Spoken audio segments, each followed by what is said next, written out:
Hello बच्चों, तो चलिए अपना प्रश्न पढ़ते हैं। नीचे दिए गए समय के फलनों में कौन सरल आवर्त गति, आवर्ती परंतु सरल आवर्ती नहीं तथा अनावर्ती गति का निरूपण करते हैं। प्रत्येक आवर्ती गति का आवर्तकाल ज्ञात कीजिए। ओमेगा कोई धनात्मक अचर है और अपन को फलन दिया गया है साइन ओमेगा टी ऋण कोस ओमेगा टी। तो चलिए यहाँ से अपन अपने प्रश्न के लिए मुख्य अवधारणा की चर्चा करते हैं। मुख्य अवधारणा, तो देखिए अगर अपन यहाँ पर बात करें तो सबसे पहले यहाँ पर समझेंगे अपन आवर्ती गति क्या होती है।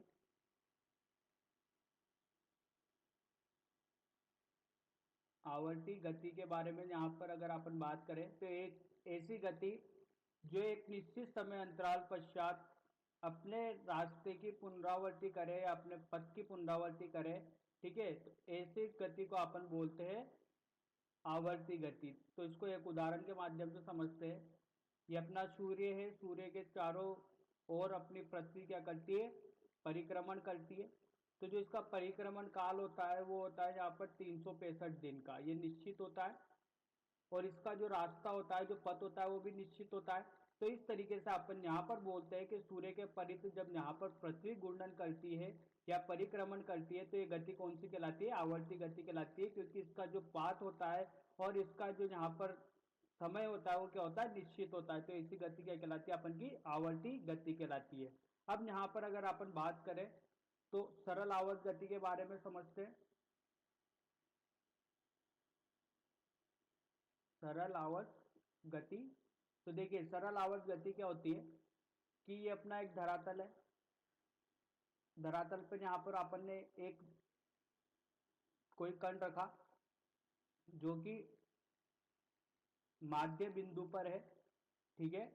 ये माध्य बिंदु इसकी साम्यावस्था कहलाती है। साम्यावस्था का मतलब हो गया कि इस पर लगने वाले कुल बल क्या होगा, शून्य होगा। अब मैंने यहाँ पर इसको कुछ विस्थापित किया एक्स दूरी पर, तो ये यहाँ पर रुकेगा क्या, नहीं, ये यहाँ पर रुकेगा नहीं। क्यों? क्योंकि इस पर जो त्वरण लग रहा होगा वो माध्य स्थिति की ओर लग रहा होगा। अगर इस पर त्वरण माध्य स्थिति की ओर लग रहा होगा तो ये कण किधर जाना चाहेगा, साम्य अवस्था की तरफ जाना चाहेगा। तो इस पर बल भी किधर लगेगा, इधर की तरफ लगेगा। अगर मान लो मैं ये कण को खींच के इधर ले आया एक दूरी पर, ठीक है, तो ये कण की तरफ त्वरण जो लगेगा वो भी इधर की तरफ लगेगा। तो इस पर बल भी किधर लगा, इधर की तरफ लगा। तो यहाँ पर इसका वेग कितना हो जाएगा, शून्य। जो त्वरण होगा वो क्या होगा, अधिकतम।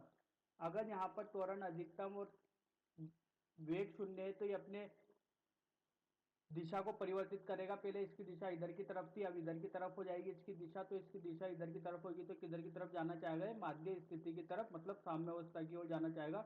तो ऐसे गति जो कि माध्य स्थिति के इर्द गिर्द अगर कोई कण यहाँ पर गमन कर रहा है या गति कर रहा है तो इसी अपन गति को क्या बोलते हैं, सरल आवर्त गति बोलते हैं, ठीक है। इसके लिए अपन ये बोल सकते हैं कि जो त्वरण होता है वो समानुपाती होता है ऋणात्मक एक्स के, मतलब त्वरण और विस्थापन जो होता है वो एक दूसरे के विपरीत होते हैं। देखिए कैसे, इस पर त्वरण लग रहा है इधर की तरफ माध्य स्थिति की ओर, इसका विस्थापन किधर था अपन का, इधर की तरफ, ठीक है।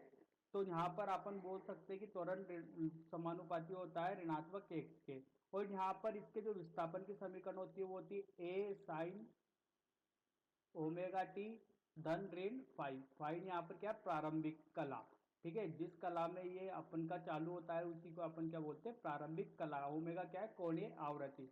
तो चलिए बच्चों, इसी मुख्य उदाहरणा के आधार पर अपने प्रश्न का हल करते हैं और देखते हैं कि ये अपन की जो फलन है ये सरल आवर्त गति करेगा, आवर्ती गति करेगा या कोई सी भी गति नहीं करेगा।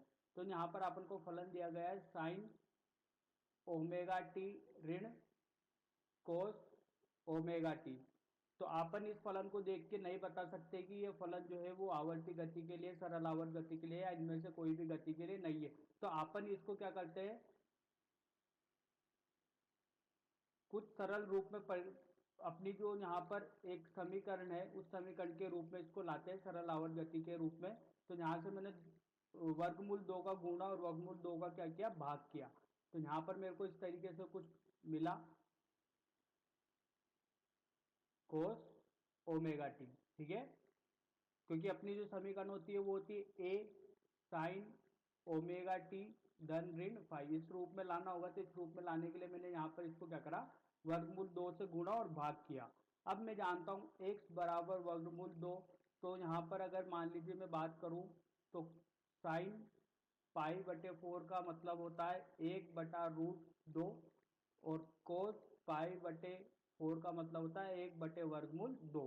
ठीक है, तो यहाँ पर अपन मान रखते हैं 1/2 को, मतलब मैं यहाँ पर लिख सकता हूँ कोस पाई/4। तो यहाँ पर लिखते हैं साइन ओमेगा टी कोस पाई/4 ऋण कोस ओमेगा टी साइन पाई/4। ऐसा मैंने इसलिए किया है क्योंकि अपन जानते हैं त्रिकोणमिति से साइन ए ऋण बी का जो यहाँ पर सूत्र होता है वो होता है साइन ए कोस बी ऋण कोस ए साइन बी। ये सूत्र बनाने के लिए यहाँ पर मैंने कुछ इस तरीके से इसको प्रदर्शित किया है। तो देखिए यहाँ पर अपन लिख सकते हैं साइन ए क्या है, यहाँ पर क्या हो जाएगा ए ओमेगा टी ऋण बी क्या हो जाएगा पाई/4। तो यहाँ पर अपने पास ये एक फलन आ गया, इसको अपन ऐसे लिख सकते हैं वर्गमूल 2 साइन ओमेगा टी ऋण पाई/4।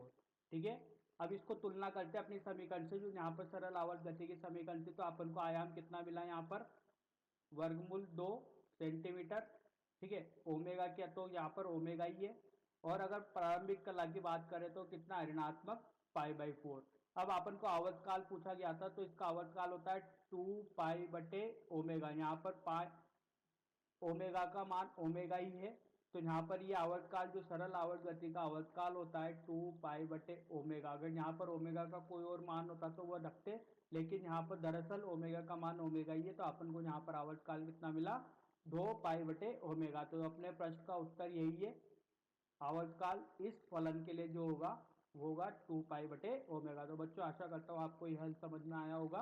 धन्यवाद।